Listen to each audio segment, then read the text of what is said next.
What's going on at Bahamas Power and Light? We've got the details. Families who are affected by Social Services' new uniform policy make their voices heard.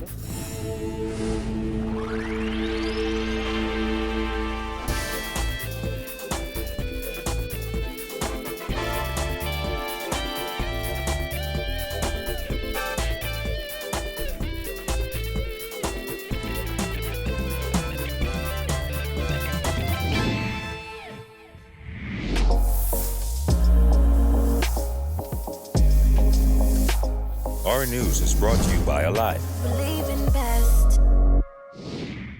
Welcome to our news and thanks for joining us. I'm Vonique Tude. Topping news tonight, with government reportedly mulling over the possibility of purchasing the Grand Lucayan Resort, two former parliamentarians from Grand Bahama are weighing in on the matter.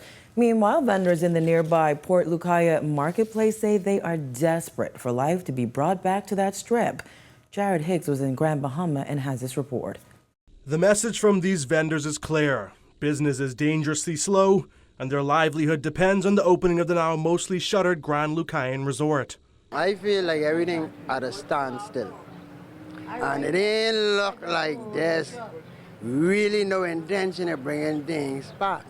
It's very slow. We have like boats coming in twice a week, the most, sometimes once a week. So tourism in the Bahamas, in Grand Bahama, it's not really well. Because there's nobody in the hotel, you know, the hotel is dead, you see? And I only relying on the hotel people, on the ship people. Because there's nobody in the hotel, baby.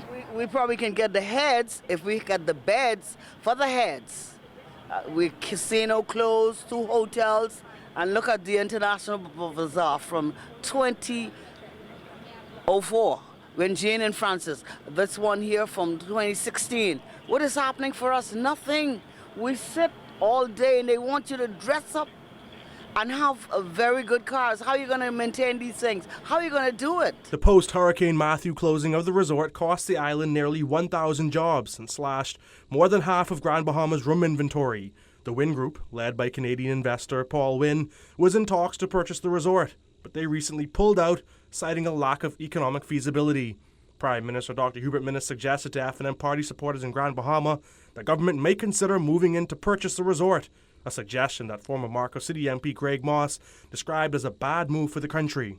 And the challenge with a government spending money that leaves the country is that it doesn't impact the people directly. If you buy Grand Lucayan, you're paying the money to Hutchison.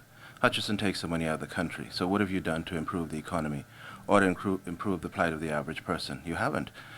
Added to that, if you buy Grand Lucayan, you're buying the problems that go with Grand Lucayan. Grand Lucayan has been mothballed for a few years and not, as far as I understand it, mothballed properly. And so ventilation has not been kept going in there. There's a problem with mold and spores and so on in there. So you're buying a problem. So you're in the hole twice in terms of the purchase price and the remediation costs, even before you get to the point of trying to figure out how to reopen it, how to operate it, and so on. Former Housing Minister under the last Ingram administration, Kenneth Russell, echoed Moss's view.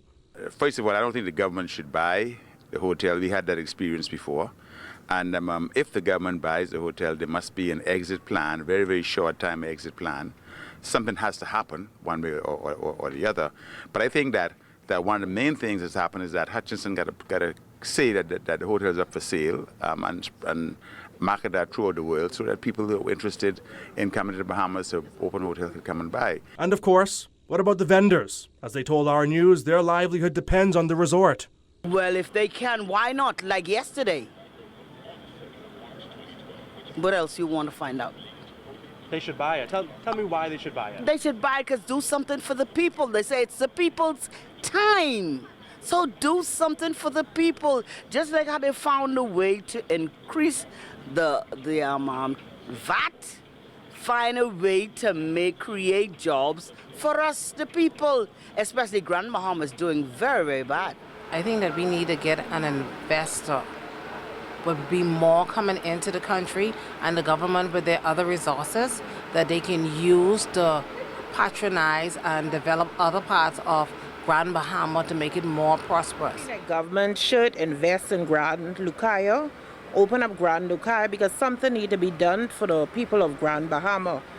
I am one, I supported the government, and I'm tired of promises. I need to see action. Absolutely. Absolutely. I mean, why not? Let's get it open, up and running. I mean, even if after they're looking to have an operator come in or something, sure, by all means. They shouldn't have sold the hotel, then they had people working. You don't think so? I don't think they should have let the hotel go when they did it and imploded it and built this here. They should have kept the hotel, the government. Then we'd have had more people working. It wouldn't, unemployment wouldn't have been so high. You don't think so? Earlier this week, former Prime Minister Hubert Ingraham suggested that government shouldn't purchase the Grand Lucayan, but should instead purchase a majority interest in the Grand Bahama Port Authority, a privately held corporation that acts as a municipal authority for Freeport. Reporting for Our News, I'm Jared Higgs. It will be a dark few nights for many Bahamas Power and Light customers on North Andros. This after a fire broke out, destroying one of its units and causing significant damage. While an investigation into what caused that fire is underway, another investigation is ongoing to determine what caused one of BPL's Clifton Pier units to go down last night, causing even more trouble for the company. Kyle Joaquin has more. When we lose assets, that puts us in a situation where the demand is more than the supply, and those are the times that we would see load shedding. Generation problems continue for Bahamas Power and Light as the summer months bring a higher demand for power supply. This comes just hours after a fire broke out at BPL's North Andros plant, destroying one unit. The company has advised consumers that there will be intermittent outages. On Wednesday night, the company was forced to load shed, cutting off areas for an hour at a time, according to BPL CEO Whitney Hasty. We did have an engine here at the Clifton Pier site that abruptly tripped. It came offline, and we did have to do some load shedding last night, albeit for just, I think, a little over an hour. Power outages have become synonymous with summers in New Providence. To give you a breakdown, according to Hasty, during the summer months, New Providence requires 200 megawatts of power. On Wednesday, the demand was 30 megawatts higher, causing an issue for a system already struggling to meet the regular demand. But the problem is there are units down and no clear timeline on how soon they can be fixed. There lies the issue. Obviously, we're waiting on some experts to come in from abroad to do an analysis, because on two of the engines we do have turbocharger issues, and on the third engine we do have some vibrational issues that we're having to bring in some folks from outside to look at for us. And now the company has found itself relying heavily on its Blue Hills power station. Not only Blue Hills, but also the Agrecos. And so between the Blue Hill Power Station that has 180 megawatts and then the Agrecos that has another 80 megawatts capacity, it's carrying the lion's share of the island. But the question everyone wants answered, will my power stay on? We anticipate that these assets will perform as we've worked on them off winter, but then things happen. Anytime you're running a machine 24/7, you do anticipate that you will have problems. Now again, when it comes to load shedding, Hasty said he doesn't anticipate any more. But again, given these man-made machines, he cannot make any promises. Reporting from BPL's Clifton Pier Power Plant, for Our News, I'm Kyle Joaquin. Two prison inmates accused of attempting to break out of the Bahamas Department of Corrections were charged in the magistrate's court this afternoon. Mario Taylor and Fred Lafitte were charged with 1 count of damage and 1 count of attempted escape. It is alleged that sometime between October 3rd, 2017 and August 3rd, 2018, the pair unlawfully caused $900 in damage to the ceiling at the Fox Hill facility and attempted to escape from custody. Taylor, seen here with the low haircut, pleaded guilty to both charges. He was sentenced to 3 years in prison for the charge of attempted escape and 2 years for the charge of damage. Lafitte pleaded not guilty to both charges and returns to court on October 4th. Unpopular changes at the Social Services Department are pushing families to seek help from other charities. Two single mothers of 3 who have benefited from uniform assistance in the past say it's time to look elsewhere for help. Jillian Gray tells us more. With just weeks left before school opens, parents who were on the government's Uniform Assistance Program are now looking for other options. Standing outside Great Commission Ministries seeking a hot meal and assistance, 46-year-old Marcia Williams, an unemployed mother of 3, says she tried to receive assistance from the Department of Social Services last year, but was turned away.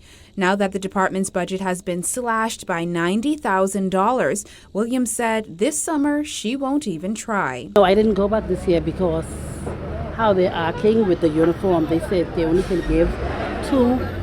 They say they don't mind how much kids you have. They're only giving uniform assistance to 2 kids. And I feel like if they only could give 2 kids and I have 3, that ain't right. So I didn't go back and ask them for any uniform assistance this year. Williams, whose children are 17, 15, and 5, said she is now reaching out to her church to help with providing school uniforms. Angliston MP Glenys Hannah Martin recently slammed the Department of Social Services for referring people to charitable organizations, such as the Red Cross, Great Commission, and churches, asserting the unpopular policy shift seems to be more and more a policy of abandonment of the primary and fundamental role of the Bahamas' social safety net. Williams said the last time she received uniform assistance from social services was in 2016. She said she is actively looking for work, but that too has not gone well. I am looking for employment here. I applied to Wendy's and Burger King and they told me that I'm too old to work there. They're looking for people 18 to 25 years. The Statistics Department recently revealed that the unemployment rate has remained virtually unchanged. However, there was a noticeable increase in the number of discouraged workers. Meanwhile, over in Baintown, this mother of 3 said her children benefited from uniform assistance last year. However, she said the new policy is dead wrong. It's hard for people. You going up 12%. You have a lot of single parents who don't even work. So where they can find this money from? You have one uniform shirt for $15 plus value-added tax. Where they can find it from? And you cutting it out? He need to rethink about that. The new uniform policy has also been criticized by former Prime Minister Hubert Ingram, who said he would hope that the government is going to review their decision and not do that to the poor and others in the society who are in need. Reporting for our News, I'm Jillian Gray. Amid a public back and forth between the Bahamas Nurses Union and Public Hospitals Authority, the PHA announced today that effective September 3rd, it will commence a comprehensive standardized shift system for nurses. The memo, dated August 9th and marked extremely urgent, advises that nurses will be required to work 8-hour shifts, including those previously assigned to the night shift. This change would eliminate the current 4-on, 4-off system, resulting in increased availability of nurses while reducing hours per day for nurses currently working night shifts. According to that memo, it is anticipated that the reduction of work hours from 10 hours a day to 8 hours a day for night duty nurses would reduce the exposure of nurses to errors and accidents. The new system comes 1 week after nurses threatened to strike over money owed to them, as well as a proposed 5-on, 2-off shift system for night duty nurses. As senators debated the economic empowerment bill in the upper chamber today, opposition Senator Michael Darville labeled the bill rushed, flawed, and politically motivated. However, Attorney General Carl Bethel clapped back, calling Darville a baby politician. Jasmine Brown reports. That the bill that is on the floor today is flawed. And the way it is drafted, it would ultimately help the rich at the expense of the poor. The economic empowerment bill passed in the House of Assembly in late July after 2 days of debate. Prime Minister Dr. Hubert Minnis has insisted the bill will enhance the development of inner city communities. The bill offers tax exemptions and benefits for residents and businesses in the designated economic zones. But Darville insists the bill is not perfect and leaves much to be desired. After close examination of the 15 clauses of this bill, we on this side is still perplexed on how the designated economic empowerment zones will bring real relief and opportunities to the poor and the unemployed. Darville said what the opposition finds even more disturbing is there are no regulations to accompany the bill. For that reason, he says the opposition is recommending its own amendments to the bill. In view of the fact that no regulations accompany this bill, we on this side will suggest some important amendments to this bill that we believe will bring clarity to the government's intent.